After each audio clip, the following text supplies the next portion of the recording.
بسم اللہ الرحمن الرحیم الصلاۃ والسلام علیک یا رسول اللہ وعلی آلک و اصحابک یا حبیب اللہ۔ لاکھوں کروڑوں درود محمد اور آل محمد پر کہ جن کے صدقے اور وسیلے سے اللہ پاک نے ہم پر اپنی بے پناہ عنایات جاری رکھی ہوئی ہیں۔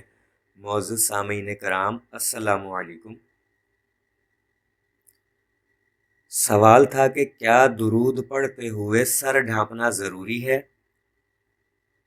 اس کا جواب یہ ہے کہ درود شریف پڑھتے ہوئے سر ڈھانپنا ضروری نہیں ہے۔ خواتین ہو یا مرد حضرات سر ڈھانپے بغیر درود شریف پڑھ سکتے ہیں، کوئی حرج نہیں ہے، کوئی مضائقہ نہیں ہے۔ لیکن پھر بھی میں یہاں پر یہ عرض کروں گا کہ گنجائش نکال لیا کریں اور سر ڈھانپ کر ہی درود شریف پڑھا کریں۔ یہ لوازمات میں شامل ہے۔ میں نے لوازمات پر ایک مکمل ویڈیو بنائی تھی، آپ کو یاد ہے نا وہ ویڈیو جس میں میں نے درود پڑھتے ہوئے لوازمات اختیار کرنے پر زور دیا تھا اور یہ بھی بتایا تھا کہ لوازمات کون کون سے ہیں۔ لہٰذا کوشش کیا کرے کہ سر ڈھانپ لیا کرے درود پڑھتے وقت۔ اس کو میں ایک نہایت خوبصورت دنیاوی مثال سے واضح کرنا چاہوں گا اور انشاءاللہ قوی امید ہے کہ آپ کو ساری بات مکمل سمجھ آ جائے گی۔ آپ کے ہاتھوں میں اس وقت موبائل ہوگا اور تقریباً سب کے موبائل پر کور چڑھا ہوتا ہے۔ بہت کم لوگ ایسے ہوں گے کہ جن کے موبائل پر کور نہ ہو۔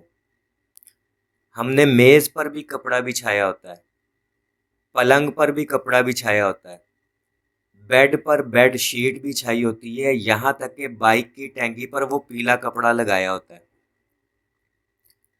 ہر چیز کو ایک طرح سے ڈھانپ کر رکھتے ہیں تاکہ حفاظت بھی رہے اور خوبصورتی بھی۔ لیکن یہ کیا کہ درود پڑھتے وقت ننگے سر ہوں؟ حالانکہ معلوم بھی ہے کہ ہم کس کی بارگاہ میں حاضری لگوا رہے ہیں، پھر بھی بغیر کسی مجبوری کے لاپرواہی کرتے ہوئے ننگے سر درود پڑھتے ہیں۔ یہ کیسی محبت ہے میرے بھائی؟ فیصلہ آپ کے ہاتھوں میں ہے۔ لہٰذا گزارش یہی ہے کہ اگر مجبوری نہ ہو تو سر ڈھانپ کر ہی درود شریف پڑھا کرے، اور جہاں مجبوری ہو وہاں ننگے سر بھی درود پڑھنا جائز ہے۔ اب یہ مجبوری کیا ہو سکتی ہے؟ مثلاً ایک خاتون نے مجھ سے سوال کیا تھا کہ کچن میں کام کرتے ہوئے شدید گرمی کی وجہ سے دوپٹہ لینا ممکن نہیں ہے، تو کیا میں بغیر دوپٹے کے درود شریف پڑھ سکتی ہوں؟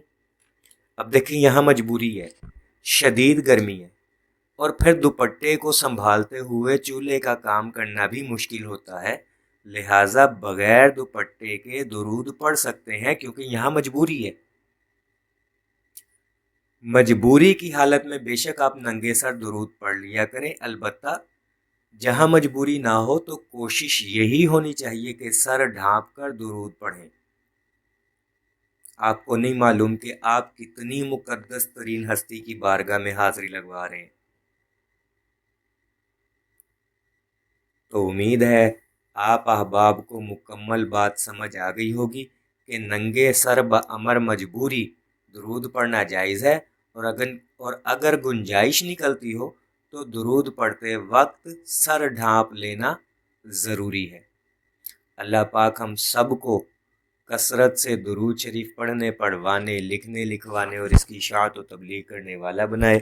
صلی اللہ علی محمد، صلی اللہ علی محمد، صلی اللہ علی محمد۔ السلام علیکم۔